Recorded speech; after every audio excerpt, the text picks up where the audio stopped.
पाई एक rational number होता है या इरेशनल नंबर होता है?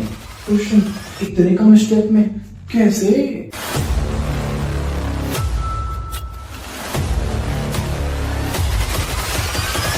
Hello everyone, welcome back to your आपका channel Shubh achievers. This side Shubham Kumar है, योर मैथमेटिक्स मेंटर। सो इस वीडियो में अगर आप आ गए हो तो मुझे पता है आप ये डाउट में होंगे कि आप मैथ्स में कैसे इतने कम टाइम में अच्छा स्कोर बनाया जाए। सो वेट, इस वीडियो को स्टार्टिंग से लेके एंड तक जरूर देखना। सॉल्यूशन बता रहा हूं, उसे फॉलो जरूर करा तो आई गारंटी यू कि आपके बहुत अच्छे मार्क्स आ रहे होंगे आपके 9th के मैथमेटिक्स एग्जाम्स में। राइट, चलिए अब क्या चीजें हमें फॉलो नहीं करनी और क्या करनी है उसके बारे में डिटेल डिस्कशन कर लेते हैं। ठीक है, तो सबसे पहले बात करते हैं कि भाई अगर मुझे 95% प्लस लाना है, हाँ बिल्कुल पॉसिबल है। ये मत सोचो, सेल्फ डाउट मत रखो कि कर सकते हैं या नहीं कर सकते। बिल्कुल कर सकते हो, डेफिनेटली कर सकते हो। बस अपने पर सेल्फ बिलीव रखो कि yes you can do it with following some guidelines, strategies. ठीक है, तो सबसे पहले क्या होना चाहिए, क्या पता होना चाहिए? सबसे पहले अपन बात कर लेते हैं अपने डिलीटेड चैप्टर्स के बारे में। आपको ये एक्नॉलेज होना चाहिए कि ठीक है, मेरे कौन कौन से चैप्टर पूरी डिलीटेड है या कुछ पार्ट चैप्टर का डिलीटेड है। तो सबसे पहले जो बेसिक है वो आपके 3 चैप्टर्स पूरे डिलीटेड है, अपने area of parallelogram, construction and probability. तो सीधे सीधे आपके 3 चैप्टर्स यहां पर कम हो गए, तो मतलब आपका सिलेबस थोड़ा सा लेंथी से और कम हो गया। So this is a benefit for you. ठीक है, तो इन चीजों को समझ लो। अब सर पढ़ाई तो हम लोग कर लेंगे, बट पढ़ेंगे कैसे, कहां से, क्या रिसोर्सेज फॉलो करनी है?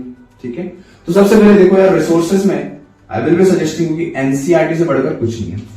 एनसीईआरटी बुक को थॉरली पढ़ना है। ठीक है, अपने को ये याद रखना है कि हम अपनी पूरी एनसीईआरटी बुक को थॉरली कंप्लीट करेंगे। उसके बाद आपको एनसीईआरटी का एग्जाम्पलर भी करना है। देखो, आपने देखा होगा कि जब आप एनसीईआरटी स्कूल में पढ़ते हो और स्कूल में पढ़ने के बाद पेपर में क्वेश्चन सेम नहीं होते, डिफरेंट हो जाते हैं। वो क्वेश्चन आते कहां से? तो डेफिनेटली कंसेप्ट तो वही होता है, राइट? बट जो क्वेश्चंस होते हैं वो एग्जाम्पलर से आते हैं, आर डी शर्मा से आते हैं, आर एस अग्रवाल से आते हैं। बट इतना कम टाइम है कि अब हम ये नहीं कर सकते कि हम पूरी आर डी शर्मा कर रहे हैं, पूरी बुक कर रहे हैं, ये पूरे आर एस अग्रवाल कर रहे हैं। नहीं, उतना नहीं करना है। कंसेप्ट को मेन स्टडी कर लिया, समझ लिया एनसीईआरटी से, उसके बाद इसके क्वेश्चंस को थॉरली प्रॉपरली सॉल्व करा और उसके बाद उसी पे बेस्ड एनसीईआरटी एग्जाम्पलर भी सॉल्व कर दी। अब उसके बाद आप कुछ रैंडम क्वेश्चन, कुछ फिक्स्ड क्वेश्चन या जो प्रीवियस ईयर के क्वेश्चंस हैं वो आर डी शर्मा से सॉल्व कर लो। तो इस तरीके से प्रॉपर हर एक चैप्टर को पार्टिकुलरली आपको डिवाइड करना है और उस तरीके से टाइम लिमिट के साथ आपको सॉल्व करना है। पहली क्राइटेरिया। अब कैसे करें सर? ठीक है, ये चीजें तो आपने बता दी, रिसोर्सेज ये हैं, ये चीजें नहीं करनी, बट करना कैसे ये भी बताइए। तो देखो, सबसे पहले आपको वन शॉट एक्सप्लेनेशन वीडियो देखनी है। किसी भी चैनल से देख सकते हो जिसका आपको पसंद हो, बट मैं इस चैनल पे हर एक चैप्टर की वन शॉट वीडियो डाल रहा हूं जो इसी चैनल पे आपको मिलेगी। इसको आप देख सकते हो, समझ सकते हो विद डिटेल एक्सप्लेनेशन। ठीक है, तो वन शॉट एक्सप्लेनेशन देखना है किसी भी पार्टिकुलर चैप्टर का उठा के, सबसे पहले काम।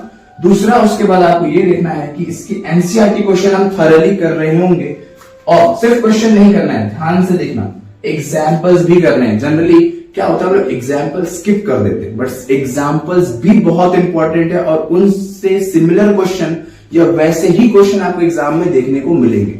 अभी आपने देखा होगा कि हाफ ईयरली थोड़ा आसान था, बट एनुअल थोड़ा सा टफ होगा बिकॉज क्वेश्चंस इस तरीके से डिटेल में आ रहे होंगे। अब उसके बाद आपको करनी है अपनी एनसीईआरटी की एग्जाम्पलर के सारे क्वेश्चंस। इसको तो फुल्ली थॉरली करना है, चाहे एनसीईआरटी बुक है चाहे एनसीईआरटी एग्जाम्पलर। ठीक है, उसके बाद आपको थोड़ा सा टाइम निकाल के आर डी शर्मा के previous year questions, important questions, because जब क्वेश्चन होता है तो वहां पर लिखा होता है कि ये सीबीएसई में मान लो 2019 में क्वेश्चन आया था। तो इस तरीके से आपको उन क्वेश्चंस को भी सॉल्व करना है बिकॉज क्वेश्चन रिपीटेडली रिपीट होते हैं क्योंकि वो बहुत इंपॉर्टेंट होते हैं, उसके कंसेप्ट टेक्निकली बहुत स्ट्रांग होते हैं। ठीक है, उसके बाद आपको प्रॉपर रिविजन करना है। कैसे? जो भी चैप्टर पढ़ा उसको 3 दिन बाद, 2 दिन बाद उसके फॉर्मूलाज देख लिए, एक बार गो थ्रू कर लिए कि अच्छा इस क्वेश्चन को इस तरीके से हम लोग सॉल्व करते हैं, इसमें ये फॉर्मूला लगता है। एक बार उसको रिवाइज करना है, ये नहीं आज पढ़ लिया छोड़ दिया अब तो बाद में कर लेंगे, नहीं, रिविजन इज मस्ट। जितने बार रिवाइज करोगे उतना वो थरो हो जाएगा और वो टॉपिक आपको आसान लगने लगेगा, चाहे वो क्वाड्रिलेटरल हो चाहे वो ट्रायंगल हो। ठीक है, अब जब चैप्टर पढ़ रहे होगे तो एक फॉर्मूला शीट बनाना है कि इस चैप्टर में ये फॉर्मूलाज थे या इंपॉर्टेंट टर्मिनोलॉजीज थी, इसे हमें याद रखना है। ठीक है, तो ये सारा कुछ मैं आपको इसी चैनल पे पूरे वन शॉट एक्सप्लेनेशन के साथ प्रोवाइड कर रहा हूं, जिसकी वीडियो भी जस्ट इसके बाद अपडेट हो जाएगी from first chapter two last chapter. जो इस साल का अपडेटेड सिलेबस में पूरी चीजें पढ़ा रहा हूं with NCERT, RD Sharma and PYQs previous question.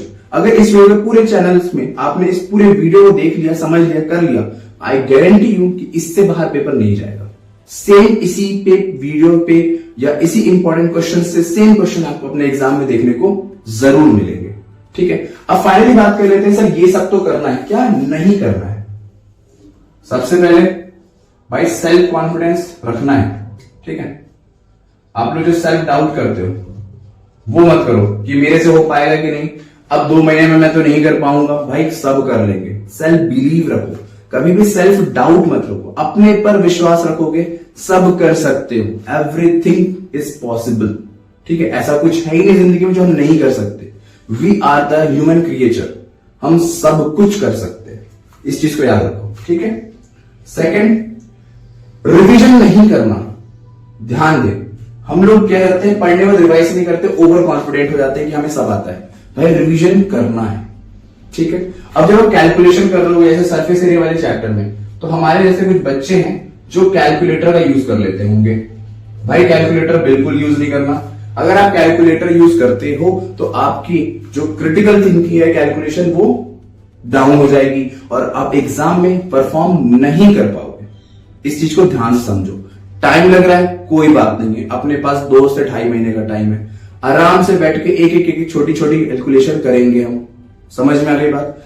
अब टेंशन नहीं लेना है कि कैसे होगा, सारा कुछ इसी चैनल पे मैं करा रहा हूं with detail explanation and everything that is possible for you, that is best. ठीक है, तो इस चैनल को लाइक जरूर कर लेना, सब्सक्राइब जरूर कर लेना और अपने उस दोस्त को शेयर जरूर करना जो अभी इस कंडीशन में है और जिसको चाहते हैं कि यार उसके मार्क्स अच्छे आए। अपने तो आए, दूसरे की भी आए, जो आपका बहुत अच्छा बेस्ट फ्रेंड हो।